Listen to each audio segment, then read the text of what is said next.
Hello guys, നമുക്ക് quilling paper വെച്ചിട്ട് ഫ്രിഡ്ജിൽ ഒട്ടിക്കാൻ പറ്റുന്ന ഒരു ഗ്രേപ്പ് ഉണ്ടാക്കിയാലോ?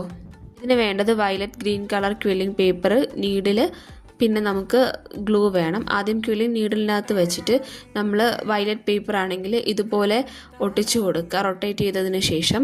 അങ്ങനെ നമുക്ക് 15 സ്ട്രിപ്പ് വേണം. ആദ്യം 5 ഒരുമിച്ച് ഒട്ടിക്കുക, പിന്നെ 4, 3, 2, 1 ഇങ്ങനെ ക്രമത്തിൽ നമ്മൾ ഒട്ടിച്ച് വയ്ക്കണം. നിങ്ങൾക്ക് ആ ബാക്ക്ഗ്രൗണ്ടിൽ കാണാൻ പറ്റാത്തതുകൊണ്ടാണ് ഞാൻ വൈറ്റ് പേപ്പർ അവിടെ വെച്ചിട്ടുള്ളത്. ഇങ്ങനെ ഇവ എല്ലാം ഒട്ടിച്ച് വെച്ചതിന് ശേഷം 5 താഴെയായിട്ട് നമ്മൾ 4 ഒട്ടിച്ചത്, അങ്ങനെ 3, 2, 1 എന്ന ക്രമത്തിൽ നമുക്ക് ഗ്രേപ്പിൻ്റെ രൂപത്തിൽ നമ്മൾ ഒട്ടിച്ചെടുക്കുക. ഈ ഒട്ടിച്ചെടുത്തതിന് ശേഷം നമ്മളാണെങ്കിൽ ഈ ഗ്രീൻ കളർ പേപ്പർ എടുക്കുക. നമ്മൾ ലീഫ് ഉണ്ടാക്കുന്നത്. അപ്പോൾ നമ്മൾ നേരത്തെ ഗ്രേപ്പിന് ചെയ്ത പോലെ ചെയ്തിട്ട് നമ്മുടെ കൈ കൊണ്ട് അതിനെ വലുതാക്കി കൊടുക്കുക. ആ നമ്മുടെ കിട്ടിയ കോയിനെ വലുതാക്കി കൊടുക്കുക. എന്നിട്ട് നമ്മൾ ഈ വീഡിയോയിൽ കാണുന്ന പോലെ സൈഡിൽ പ്രസ് ചെയ്ത് കൊടുക്കുക. അപ്പോൾ നമുക്ക് ലീഫ് കിട്ടി. ഇനി ഈ ലീഫിന് നമുക്കാണെങ്കിൽ ഈ ഗ്രേപ്സിൽ ഒട്ടിച്ചു കൊടുക്കുക.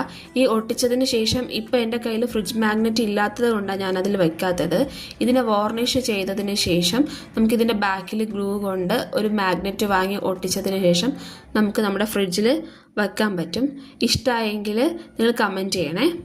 വീഡിയോ ഇഷ്ടമായെങ്കിൽ നിങ്ങൾക്ക് ലൈക്ക് ചെയ്യുക, ഷെയർ ചെയ്യുക, പിന്നെ സബ്സ്ക്രൈബ് കൂടെ ചെയ്യണേ.